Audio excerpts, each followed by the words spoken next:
মঙ্গলবারে হাওড়ার বেলগাছিয়ার পুনর্বাসন নিয়ে বৈঠকে বসতে চলেছেন পুরমন্ত্রী ফিরহাদ হাকিম। সেখানে উপস্থিত থাকবেন হাওড়া ও বালি পুরসভার আধিকারিকরা। সোমবার ভাগাড় পরিদর্শনে গিয়েছিলেন ফিরহাদ হাকিম। তিনি বলেছিলেন, রাজ্য নিজের তহবিলে অর্থের ব্যবস্থা করছে।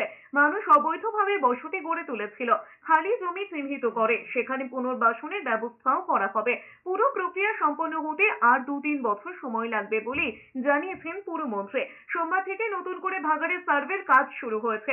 ভাগাড়ের বাসিন্দাদের কোথায় পুনর্বাসন দেওয়া যাবে তা নিয়েই মূলত বৈঠকে আলোচনা হবে। যে কারণে কেএমডি এর তরফে বিপজ্জনক অঞ্চলগুলিতে শীট পাইলিং এর কাজ শীঘ্রই শুরু করা হবে বলে খবর। যেসব এলাকায় বর্জ্য জমা হয়েছে সেগুলি ট্রাকে করে অন্যত্র নিয়ে গিয়ে প্রসেসিং এর ব্যবস্থা করা হবে।